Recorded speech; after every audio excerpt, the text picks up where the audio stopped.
our conversation on Speaking of shit, abortion. the Washington Post, ladies and gentlemen. This has been absolutely amazing. I know not a lot of people like are extremely online, but I think for the most part, people who watch our show know what we're talking about when we say, "Holy fuck, Washington Post is a shit show." It is more than just a shit show, Jay. It is.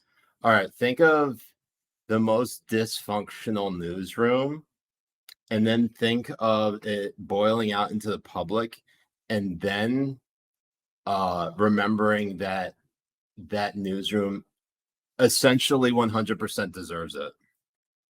Well, especially as it is now. It's been tracking to that sort of environment and that level. I mean, the Washington Post has this. Even if you hate them, they do have this reputation, and they have this reputation in the news world and in the journalism world. And when you see what is happening right now, it's a fucking embarrassment. It's a huge fucking embarrassment. Completely all disregard on, on levels of authority, disregard on discipline, disregard on anything. And even the discipline they did do was like way overboard for what happened. And I mean, let's get into it for the Habibis who don't know. Right. Yeah. Let's get into it because this is actually pretty key to what actually happened. Let me, while you explain it, I'm going to go find the tweet that got him in trouble. Not even the tweet, but the retweet. Yes. Okay. So what was hilarious is that Dave Weigel or Dave Weigel, Dave Wagyu. He Wagyu. Wagyu. Wagyu. Yeah, He's a Wagyu Wagyu. steak, isn't he? Well, I mean, he eats a lot of fucking cows, that's for sure. And I'm sorry for Fuzzy's mom; she's listening on the cow joke. But he retweeted a joke, and the tweet said, Yeah, "If you don't have it up, you got it. I got it right now. It's so good. Every girl is bi. You just have to figure out if it's bipolar or sexual." And it's a good joke. It's fucking hilarious. It's a funny joke. And he retweets this, and the first thing that happens is that Felicia screenshots this this retweet and tweets out, "It is very nice to work in an environment that allows for this kind of retweeting," or some shit like that. That allows for this kind of, like, he didn't even fucking post it himself. He didn't make the joke. He just retweeted it.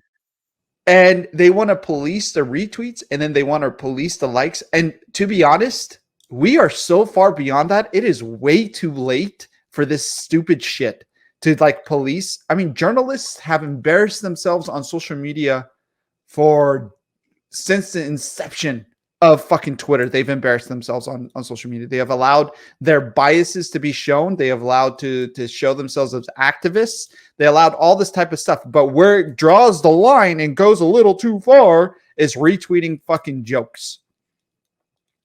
That's where it goes too far for this fucking industry. And it's comical. All right, so I found the actual Felicia Sonmez. Felicia Sonmez tweeted out, "Fantastic to work at a news outlet where retweets like this are allowed." Retweets like this are allowed. And you saw the amount of engagement that got. Right. And so she almost got ratioed. Yeah, the retweets close to it. But Dave Weigel apologized for the retweet, said he unretweeted it, and then was suspended for a month without pay. A month without pay. For a month without pay. Hobby Cliff says, "I heard you on Red Caesar show. When is he calling in to dunk on you here too?" And then Happy Summer Siraj for Tottenham 5 Gooners. the Arsenal 4, Tottenham 5. Is that what he said? It was what he's saying? I don't know. I don't know if he's dragging me or not. But Yeah, either he way, kind of is. I'll take that as him dragging me. So Jay, what I was trying to say is that everything that happened because of this retweet is now basically blown up into a basically Pandora's box has been opened at the Washington Post. And need I remind you that when I actually joined Red Steez on his call-in earlier this week, we were specifically talking about the WAPO elementary school that is this food fight happening right now. Right. And I said on his show, and again, I was just calling in. I wasn't like a scheduled guest or anything like that. I literally just called into a show. If you remember back in 2018, Jay, this may be early on when we like shortly after we met, when we became friends. AOC had just been elected to Congress, Alexandria Ocasio-Cortez. So this is fall of 2018, and Eddie Scarry, my colleague at the Washington Examiner at that time, basically tweeted out a photo of AOC, basically because like AOC had this like reputation of being someone who's like she didn't come from a family of means. She was she didn't have a whole lot of money. She was a bartender, and then here she was like a shocker victory, beating out like a higher ranking establishment Democrat in Joe Crowley in New York. And AOC like kind of talks about like how like she wasn't able to like afford many things. So Eddie Scarry, who now I didn't agree with his tweet, and I probably should have kept shit to myself, but obviously I regret obviously doing this, was basically making a subtweet of his tweet, because his tweet was basically about AOC talks about how like she can't afford things, and like that jacket and that handbag doesn't look like a girl who look like it for a girl who struggles. And basically everybody was dragging it. Everyone was ratioing him, even people within the Examiner newsroom. And this is the kind of when it was very difficult to kind of like get out of that. In terms like Eddie and I cleared the air. We were good after that. And I just told him I should have come to you about this, and that's my fault. Like, sorry, I fucked up. I should have told you to your face that I took issue with your tweet. Looking back on it now, amazing shitpost actually. Like that's one of the things where like if I had the choice to do it all over again, I'd be like, oh, you have no idea like how bad it's going to get in terms of how insufferable AOC is about to become. So you should let this shit stand. Yeah, and we're just finding out right now that you're coming out as Felicia Somenez. Not entirely, because I didn't use Eddie by name, nor did I like state. I'm really it's great working in the Examiner that allows tweets. I'm really proud to work at the Examiner. I actually wasn't the one who got the most brunt for it, because there are other colleagues who went like ham on him publicly. So I was not the Felicia Sonmez in this case. Right. But it's one of those things where like when I went on Steez's call-in show, a lot of this has to do with journalists trying to like build themselves a brand. Felicia Sonmez in this case, she had already sued the Washington Post for sexual harassment. She lost that lawsuit. She's still under contract, or at least I presume that she's still under contract, and she's trying to appeal it. I am not sure. I'm not 100% sure, Jay, essentially, if she's using this as a play to sort of get out. She's certainly making it seem that way. Impossible to work at the exam. Sorry, not the Examiner, the Washington Post. Also, I found out I'm a Washington Post writer. Shout out to Sarah Higdon. Hey, there you go. Because she called you a Washington Post. Yeah, I don't think instead of Washington Examiner. It's more like you're the retarded stepchild than actually Washington Post. This, I mean, no That's knock on Washington Examiner, but when they have an editor like Seth for their magazine, there's some retards in management over there. Yeah, don't get me started on that, Jay. Jesus. But it's amazing. If I was Washington Post and if I was like management there, I would do that. I'd just buy her out of her contract and tell her to fuck off. That's what I would do. I would definitely do that. Like, Jay, I really wish I had known better back then, because I wouldn't have. If I had known that, like, back in 2018, that you never apologized to the mob, I would have totally just told Eddie, keep the tweet up. Who gives a shit? Yeah, and keep it going. And especially because it's gotten engagement, even if it's hate, it's fine. Yeah. That's what you want, especially when you do a tweet like that, or you do a shit tweet like that, or if you're trying to make like cringy jokes or offensive jokes or jokes in general.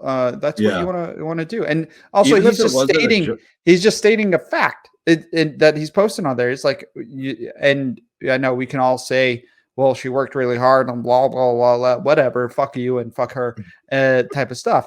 But also, like, this goes into the crux of it. You were a huge lib. Me. Yes. Yes, I was, definitely. And even though you're still a big lib now, you're not as big as you were. You've really much bigger. You've really pulled yourself back a little bit from there, because you're really into that DC lib. I wanted to fit in. You did. And that's how everybody is. And whoever is really making it out there is really kind of like that libbish fucking stuff. It's a shit environment over there in terms of. I don't think people realize how toxic that city is until you leave it. And I'm very glad to be out of it. But yeah, I mean, and now in Florida, in that case, I didn't use my brain. I acted out on emotion, and that's nowhere. I mean, like, that's not, you cannot do that. You can't act out on emotion. Faye BB says, sorry, Faye BB, thank you for the super chat. Says, sorry, in my opinion, Weigel earned this karma. He supported Taylor Lorenz when she docks people. He's willing to throw others on the pyre to earn woke points. Live by the sword, die by the sword. Hey, we're not disagreeing at that point. Absolutely not. I think a lot of us are on board. Jay, I think you and I both agree that Faye has a very good point here. Because it's not about whether Weigel deserved it, because he has very much been a part of like cancel culture thing isn't real. Like, and while you could probably make the argument that he's not actually technically canceled, he was only suspended for a month. He hasn't been fired. Again, he has been fired by the Washington Post before, and then he was brought back on, but he was fired because of plagiarism before. So I just want to point out that, like, if you can come back from plagiarism, Weigel can come back from a quote unquote sexist retweet. No, I think so too. But in more to Faye's point as well, is that a lot of these same people were calling others crazy for trying to call out the campus culture that we were seeing and seeing it bleed into the real world and in workplaces and in places that you're trying to, function and shit. You don't function this way. And also it's bleeding into their real work, and not just her and Dave's work, but everybody else in the Washington Post as well. So management has to get a hold onto this. Yeah. And nip it in the bud. And they trying to tiptoe around it. And then they post, and it was fucking idiotic what they did. They posted a memo. And then after the memo was posted, almost every Washington Post journalist retweeted it and tweeted almost the exact same thing. Like, I'm so honored to work here, and I love working with my colleagues. We love our colleagues, and all this type of bullshit that's here. And it was all fake. It's just so clearly, Jay, it's just so clearly like a scripted play to try to get, the mob of people within the Washington Post sort of like to lower their arms. So And it didn't work. If the apology wasn't going to work from Dave directly, this type of bullshit isn't going to work for somebody like Felicia. So, so kind of following up from that Steve's Collin episode, he put together a great show, and I really like his content in general. He's got a lot of good takes, especially about the media. And we'll probably try to get him back on the show at some point in time, inshallah. Hopefully for a free episode. I feel like I feel like Steve deserves a free episode from now on. But in terms of one thing that he did predict in that, he thinks that Dave Weigel is going to be fired. It's either that or he quits, because I don't know how you come back to the newsroom after that and try to. It's going to be like the Ilya Shapiro's story. Ilya Shapiro was hired by Georgetown Law. Was later put on administrative leave pretty much from out the gate, because obviously he's conservative and like the libs couldn't handle it. So they basically use they patrol like all of his tweets. And I can't even recall the exact tweet that got him in trouble with Georgetown Law. But basically what happened was they put him on administrative leave as they reviewed all his tweets.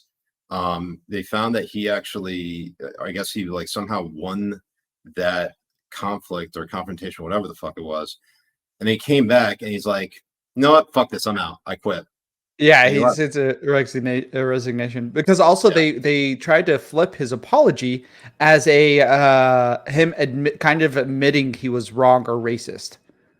So right, so but that's literally all they try to do is like paint literally everyone as being racist, sexist, homophobic, transphobic, Islamophobic, everything, Jay. Right. Everything under the sun. And if Dave had any self-respect, he wouldn't go back. Like if that was me and they told me I'm gone for a month without pay over this fucking shit after making me apologize, I would tell them to go fuck themselves, and I would not work there. And then I'll go work at like fucking New York Times, or I'll go work at the Atlantic or some shit and write a complete fucking article shitting on Washington Post and everybody that works there. Every management, burn that bridge to the fucking ground and tell them to go fuck themselves. That's exactly what I would do. So Kate Hyde over on Rumble, our favorite Habibi. Hey, Katie. It's just the favorite Habibi of the Habibis. Says specifically fuzzy. Specifically fuzzy. Says, I love how Dave Weigel tweeted a joke that every day of this saga has proven to be more of a fact. Again, the joke is, and let me pull it up. Give me a sec. Well, my slow boomer ass gets this together. Every girl is bi. You just have to figure out if it's polar or sexual. Which is really, and then you also had an addition to this. What was it? Something that I said. Mm-hmm. You said you texted it to me. Oh, yeah. I put it on the thumbnail of this episode. It says every girl is bi, bipolar, bisexual, or a Biden simp. It's good. It's I had another one that because. All right, shout out to Abby Libby for basically trying to get this going, because this actually probably applies to many of the Habibis here in the chat across all our platforms.